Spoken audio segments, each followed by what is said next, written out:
বন্ধুদের মধ্যে এমন একটা বন্ধুত্ব থাকে যে লাইফে কখনোই খুশি নয়। এরা খুশি থাকলেও খুশি নয়। মানবেই না। যখনই ওদের জিজ্ঞাসা করা হয়, "কিরে ভাই কেমন আছিস?" "আর ভাই বলিস না।"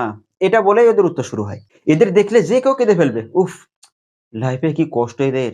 আমার একটা বন্ধু আছে কৌশিক। আমি ওকে কতবার দেখেছি কেঁদে ফেলেছি, তার কোনো ঠিক নেই। তারপর আবার মাথায় আসছে যে, "আরে এর থেকে তো আমার অবস্থা বেশি খারাপ। তাও আমি খুশি আছি।" ওকে দেখলে আমার পকেটে হাত চলে যায়। যে আজ ৳১-৳২ কয়েন যা পাবো তাই ওকে দিয়ে দেব। আর ওকে দেখলে মনে হয় ও নিয়েও নেবে। হ্যাঁ, লোকের খারাপ সময় আসে। তবে তো ভালো সময়ও তো আসে নাকি? লাস্ট ২০ বছরে এর ভালো সময় আসেনি কখনো। সবসময় এ খারাপ সময়ের ভেতর দিয়ে যাচ্ছে। এর জীবনে খারাপ সময়ই খারাপ সময়। আর এভাবে যদি ও মেনে যায় যে ভালো সময় চলছে তাহলে লোকজন ওর কাছে চিন্তা করে নেবে যে, "এই টাকা দে।" যখন একে জিজ্ঞাসা করে, "কি ভাই ব্যবসা কেমন চলছে?" তখনই ওর উত্তর, "আর ভাই ধার বাকি হয়ে গেছে। কি অবস্থা।" পরে দেখা যায় যে ওর ৳২০০ ধার। মানে ও এমন একটা ভাব দেখাবে যে মানে পুরো দেশ ছাড়তে হবে ওর এমন একটা ঋণ ওর। আমার এদের উদ্দেশ্যে একটাই কথা, "আরে তোদের মরার তো বয়স হলো। আর কবে ভালো থাকবি তোরা?"